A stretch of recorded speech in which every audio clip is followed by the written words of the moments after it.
sample deduction using this procedure. So in the Rime of the Ancient Mariner, we meet a mariner who's a sailor, and he goes and he's sailing around with his crew, and there's this nice bird, an albatross, that's flying around, seems to help them, and for no reason at all, he shoots the bird. And after this, the sailor, the mariner, and his crew seem to be getting punished. There's some kind of curse that's taking effect for him having shot this bird. And so we get to one stanza where it says, day after day, we stuck, nor breath nor motion, as idle as a painted ship upon a painted ocean. And this is a very famous stanza where we're describing how the boat is just stuck. And that's very nice. The boat is stuck.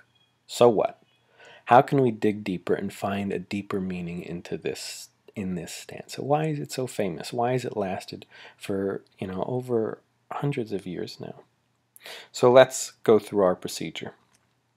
Step 1 says examine the literal. Let's make sure we know exactly what's going on in the stanza. And it's pretty simple. The narrator is describing the terrible and magical consequences of the albatross's murder. Now for days the ship is just sitting there on the open sea still. Nothing's moving it, no wind. Some kind of supernatural force is punishing them. And their punishment is to not be able to move. That's it. So we've got that down. Now we're going to move on to step 2. Let's dig deep into the language. So what words and phrases stand out to us? So we're trying to really understand, is there a deeper meaning to this stanza? It's about this punishment that says you can't move. What's it really saying? So let's look at the words. What words do I see that are kind of a pattern? Stuck, motion, and idle. These are all words that refer to stillness. So there's a repetition there, a pattern there. We also see day after day is written twice. Day after day, day after day. That's kind of part of the ballad style, but he chooses to repeat that phrasing, and it seems to similarly refer to stillness, a temporal stillness. So the same thing's happening every day. Time is stuck too. So we have all of these words, this pattern of motionlessness. And then let's look at some other words. A painted ship upon a painted ocean. Now this isn't so much repetition, although painted is used twice, but it stands out more because this is kind of a unique phrasing and a unique analogy. We don't always make analogies to paintings. So that stands out. So all I've done here is list the things that stand out to me.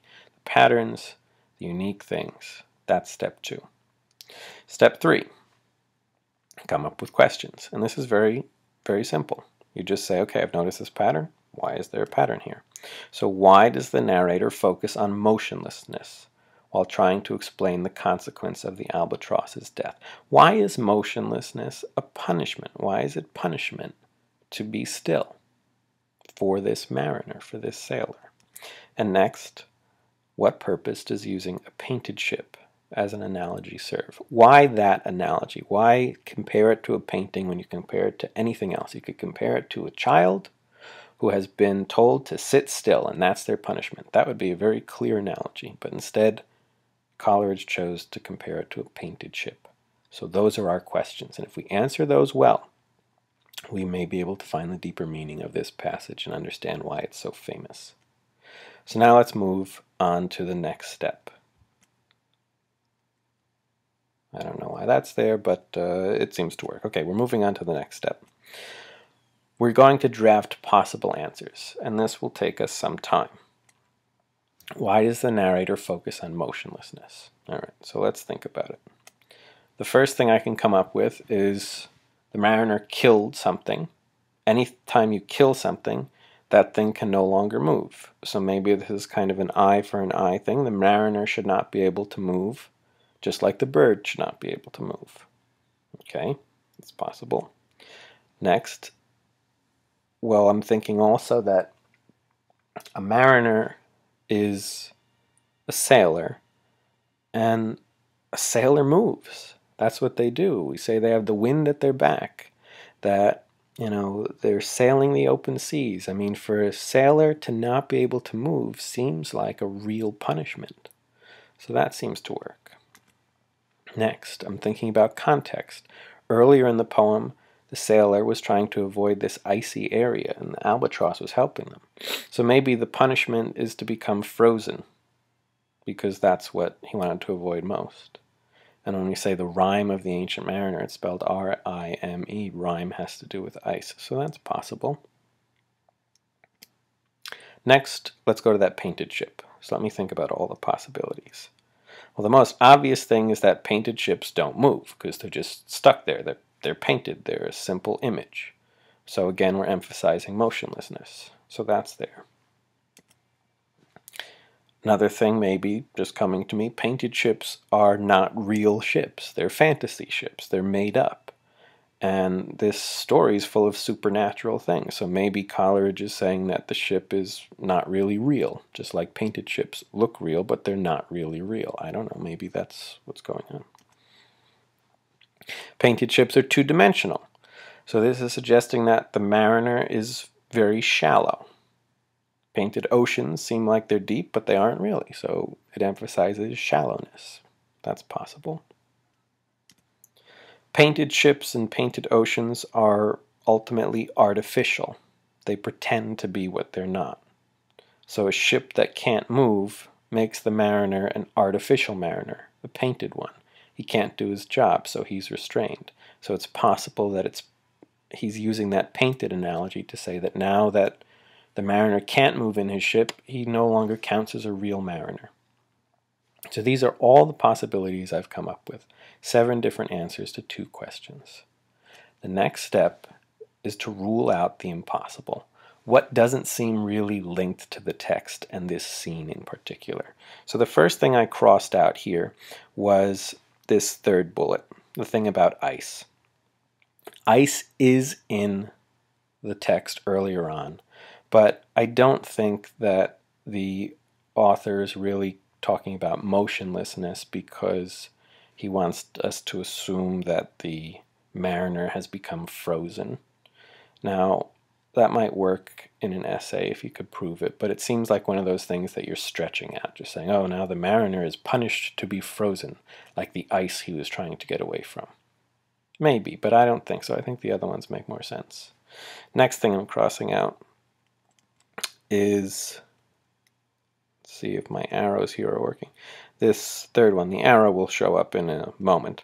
Painted ships are fantasy ships, not real. So this is suggesting, there it goes, this is suggesting that the ship itself is not really real. I don't think that's what he's saying with a painted ship, that the ship is not a real ship, that it's all, a dream or something like that. That is a perfect example of something that a person might write and say like, oh, since it's painted, it's not really at all real. Maybe the whole thing was happening in his head.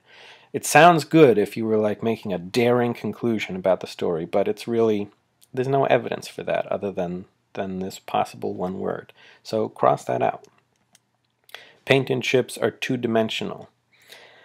I don't know about that. I mean, it's possible, but I don't even know if Coleridge had that kind of metaphor, like we compare 2D drawings to the quality of someone's character. So we say, oh, well, since they're two-dimensional as opposed to three-dimensional. That seems like a more recent thing. So it makes sense, but it just seems like something that I'm using from my time period to add to his time period. So I'm crossing that out. And now, once I've crossed these things out, this is what I'm left with. 4 pretty good answers. And what I want to do is now turn it into an overall conclusion about these 4 lines of poetry. And here's what I write. This moment in the story shows the fallout from the mariner's actions. Rather than just saying the mariner regretted killing the bird because bad things happened, Coleridge wants to pull us into every moment of suffering. This stanza focuses on the suffering of motionlessness. So I want to really think about what it means in particular to suffer by being still and not being able to move on a ship. So I know that it does that given the repetition in this particular stanza of the words stuck, motion, and idle. For a mariner, and this is my real answer now, there can be few greater punishment punishments than motionlessness. The whole role of a mariner demands an adventuring spirit, sailing the seas with speed and the wind at one's back. If he cannot move, the world has robbed him of his identity. So, if he can't move on a ship, he calls himself a mariner. I'm saying that he's not a mariner. This is why the painted ship, painted ocean analogy is here. Obviously, this emphasizes lack of movement as well, but it also suggests artificiality. The mariner is not a real mariner on a real ship anymore. He is a pretend mariner, an image of one, rather than a real one. Now notice that's different from the one I had before. I'm not saying he's on a fantasy ship. I'm just saying that the punishment is that he has to feel artificial, like he can't do his job anymore. He has lost one of the things that make him what he is, which is this freedom to move and to sail and to explore. And so all of these words, these 4 simple sentences, help us to see why motionlessness is true suffering for this person and to really enter into it. And you see how now this 6 steps, I can go from just a simple interpretation of saying, oh, he doesn't want to be still, to showing how this line is much more than that. It's showing that he's been robbed of his identity. He's been made to feel like a fake person. And if you can apply these 6 steps to a series of small reading passages and really go through them and practice them, then you'll be able to do what Sherlock does, which is not have to write all of this out. But it'll be there in your head. Your head will have this process built into it.